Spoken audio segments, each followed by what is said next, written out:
கர்த்தருடைய பரிசுத்த நாமத்திற்கு மகிமை உண்டாவதாக. கடந்த நாட்கள் முழுவதும் கர்த்தர் நம்மை கண்மணி போல் பாதுகாத்து இந்த புதிய வருடத்திற்குள் பிரவேசித்த செய்த தயவுக்காய் கர்த்தரை ஸ்தோத்தரிக்கிறேன். ஹல்லேலூயா. இந்த புதிய ஆண்டிலே தேவன் நமக்கு கொடுக்கிற ஒரு வாக்குத்தத்தம் யோபு 37:5. தேவன் தம்முடைய சத்தத்தை ஆச்சரியமான விதமாய் குமர பண்ணுகிறார். நாம் கிரகிக்க கூடாத பெரிய காரியங்களை அவர் செய்கிறார். ஆம், எனக்கு பிரியமானவர்களே, இதுதான் சங்கீதக்காரன் 29 நாம் பார்க்கிறோம். கர்த்தருடைய சத்தம் கேதுரு மரங்களை பிளக்கும், கர்த்தருடைய சத்தம் காதேஸ் வனாந்திரத்தை அதிர செய்யும், கர்த்தருடைய சத்தம் பெண்மான்களை ஈனும்படி செய்யும், கர்த்தருடைய சத்தம் அக்னி ஜுவாலையை பிளக்கும். இந்த புதிய வருடத்திலே அவருடைய சத்தத்தை ஆச்சரியமான விதமாய் குமர பண்ண போகிறார். நீ கிரகிக்க கூடாத பெரிய காரியங்களை அவர் செய்வார்.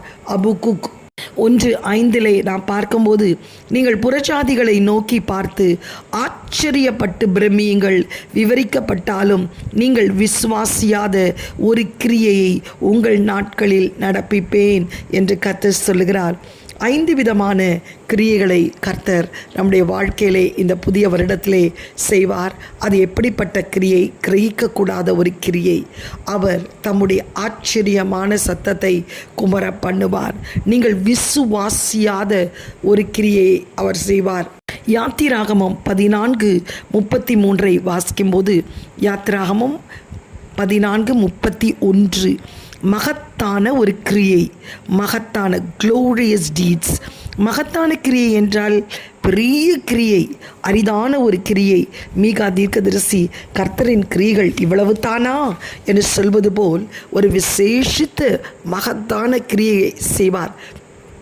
இந்த யாத்ராம் 14:31 என்ன அப்படி ஒரு மகத்தான கிரியை அவர் செய்தார்? பார்வோனுடைய சேனை, கர்த்தருக்கு ஸ்தோத்திரம், இஸ்ரவேல் ஜனங்களை தொடர்ந்து பிடித்து கொண்டு வந்தது. பார்வோனின் ரதம், வீரர்கள், குதிரைகள் எல்லாம் அவர்களை பின்தொடர்ந்து வந்தன. கர்த்தருக்கு ஸ்தோத்திரம் உண்டாவதாக. ஜனங்கள் பயந்தார்கள். செங்கடல் 2ஆக பிரிந்தது. அவர்கள் முன்னே கடந்து போய் கொண்டிருக்கிறார்கள். ஆனால் அவர்கள் எங்கு எகிப்தை விட்டு போய்விடுவார்களோ என்று சொல்லி பார்வோனின் சேனை, ரதங்கள், வீரர்கள் எல்லாம் படையெடுத்து வந்தார்கள். ஆனால் யாத்ராம் 15:6-8 நாம் பார்க்கிறோம், அந்த மிரியாம் பாடுகிறதை, உமது வலது கரம் பகைஞரை நொறுக்கி போடுவதாக என்று சொல்லி. ஆம், எனக்கு பிரியமானவர்களே, ரதம், குதிரை வீரர் எல்லாம் பார்வோனிடத்திலே இருந்தாலும் நம்மோடு கூட இருப்பது தேவனுடைய கரம். தேவனுடைய கரம். இஸ்ரவேல் ஜனங்கள் கடந்து போனபோது அவ்விடத்திலே ரதங்கள் இல்லை, குதிரைகள் இல்லை, போர் வீரர்கள் இல்லை.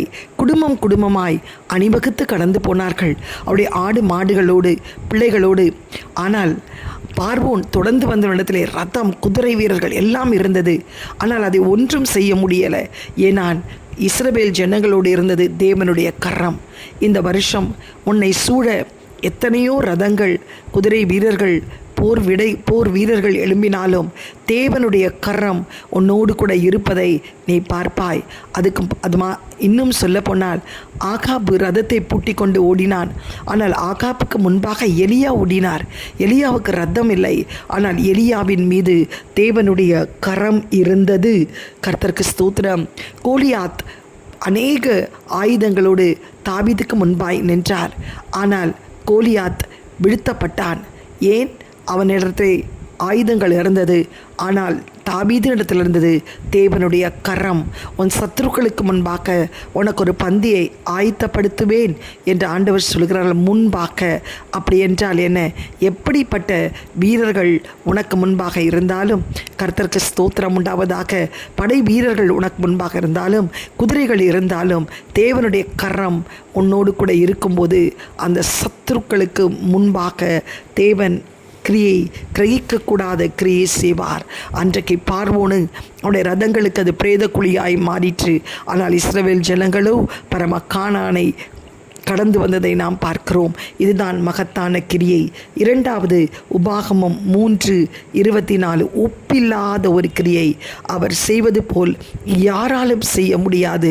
உபாகம் 3:24 ஆண்டவர் சொல்லுகிறார், ஒப்பில்லாத ஒரு கிரியை நான் செய்வேன் என்று சொல்லுகிறார். கர்த்தருக்கு ஸ்தோத்திரம். யாராலையும் அந்த கிரியை செய்ய முடியாது. ஒரு பிராண்ட் கண்டுபிடித்தால் சீனாக்காரர்களோ மற்ற யாரோ அதற்கு உடனே அதோடைய ட்ரேட்மார்க்கை எழுதி விடுவார்கள். ஏனென்றால் அடுத்தவர்கள் அதை போல் செய்யக்கூடாது என்று சொல்லி எல்லாவற்றுக்கும் கண்டுபிடிக்கும் போது அதனுடைய பிராண்ட் மார்க் இருக்கும், அதனுடைய ஊரின் பேர் இருக்கும். ஏனென்றால் மற்றவர்கள் அப்படியாகவே அதை செய்து விடுவார்கள் என்று சொல்லி அவர்களுக்குள்ள ஒரு பயம். ஆனால் தேவன் சிருஷ்டித்த ஒன்றுக்கும் எந்த பிராண்ட் நேமும் கிடையாது, எந்த கர்த்தருக்கு ஸ்தோத்திரம் உண்டாவதாக பேரும் இடவில்லை. ஏனென்றால் அவர் செய்த கிரியைகளை யாராலும் செய்ய முடியாது. யாராலும் சூரியனை படைக்க முடியாது, சந்திரனை படைக்க முடியாது, அதுவும் வார்த்தையினாலே. நட்சத்திரங்களை படைக்க முடியாது, சமுத்திரத்தை படைக்க முடியாது. கர்த்தருக்கு ஸ்தோத்திரம். அதனால் ஆண்டவர் எந்த பிராண்ட் நேமும் சூரியன் மேலேயோ சந்திரன் மேலேயோ எழுதி வைக்கவில்லை. ஏனென்றால் தேவனுடைய ஒப்பில்லா கிரியை. மத்தேயு 4 பிசாசு சொன்னான், நீ என்னை சாஷ்டாங்கமாய் பணிந்தால் இந்த ராஜ்யத்தையே உனக்கு தருவேன். ஆனால் மார்க் சுவிசேஷம் 5ஆம் அதிகாரத்திலே அக்கறைக்கு போகும்போது யாரும் அடக்கக்கூடாத ஒரு பிசாசு லேகியோன் ஆண்டவரை பார்த்த உடனே, இதோ தேவனுடைய குமாரனே, உமக்கும் எனக்கும் என்ன என்று சொல்லி என்னை அந்த பாதாளத்தில் தள்ளிவிடாதேயும் என்று சொல்லி சாஷ்டாங்கமாய் அந்த பிசாசு ஆண்டவருக்கு முன்பாய் பணியும்படி கர்த்தர் கிரியை செய்தார். இந்த காலை வேளையிலே கூட யாராலும் 6000 பிசாசை அடக்க முடியாத ஒரு ஒப்பில்லாத கிரியை. பெரும்பாலுள்ள ஸ்திரீ வஸ்திரத்தின் ஓரத்தை தொட்ட மாத்திரத்திலே சுகமானது. 38 வருஷம் உள்ள வியாதிக்காரன் படுக்கை எடுத்துக்கொண்டு நட என்றொன்று நடந்தது. தண்ணீரை ரசமாய் மாற்றினது. கர்த்தருக்கு ஸ்தோத்திரம். மரித்த லாசருவை உயிரோடு எழுப்பினது. ஒப்பில்லாத ஒரு கிரியை, யாராலும் செய்ய முடியாத ஒரு கிரியையை கர்த்தர் இந்த வருடம் உன் வாழ்க்கையை செய்வதை நீ பார்ப்பாய். கர்த்தருக்கு ஸ்தோத்திரம். மூன்றாவது ஒரு கிரியை கர்த்தர் செய்வார். உபாகம் 32:4, உத்தமமான ஒரு கிரியை. அவர் கண்மலை, அவர் கிரியை உத்தமமானது. அவர் வழிகளெல்லாம் நியாயம்.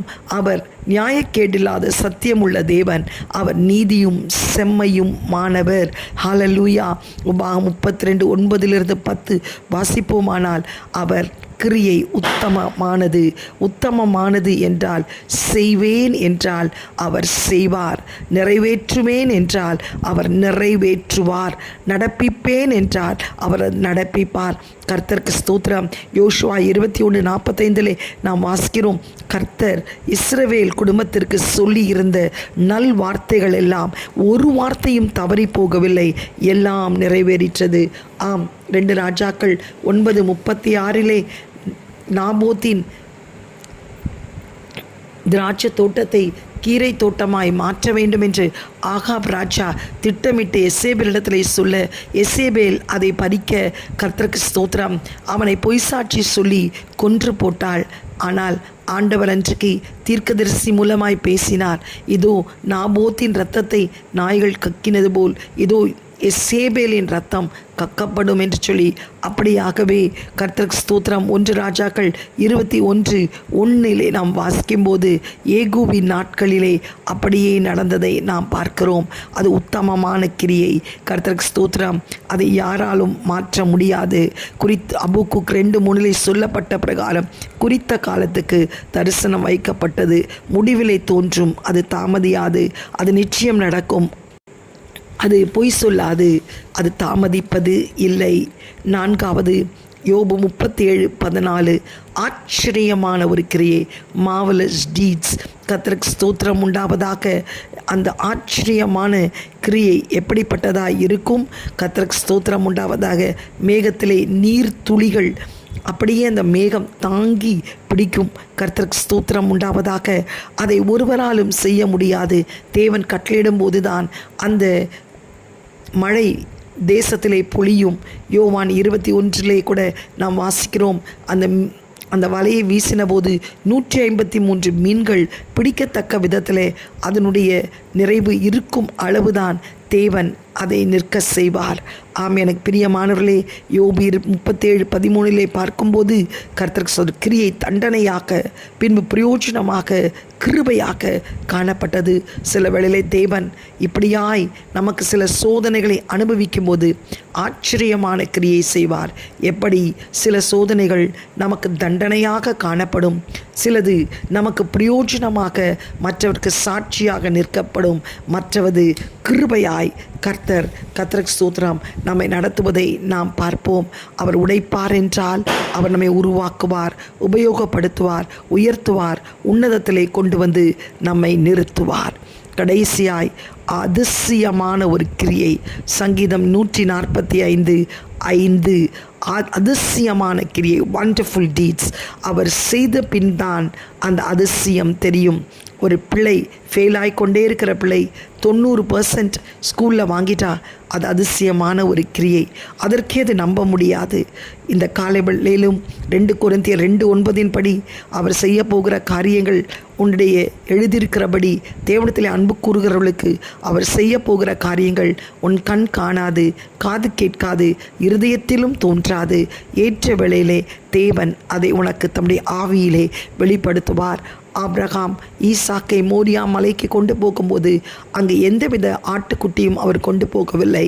ஆனால் அவர் பிள்ளையும் பலியிட அவர் முற்பட்டு அதை கட்டி கோலையும் ஓங்கிட்டார்.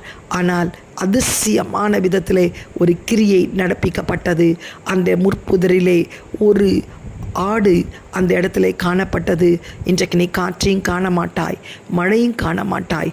உன் வாய்க்கால்களை நிரம்ப செய்கிற தேவன் உன்னோடு கூட இருக்கிறார். ஒரு அதிசயமான கிரியை அவர் செய்வார். கலங்காதே.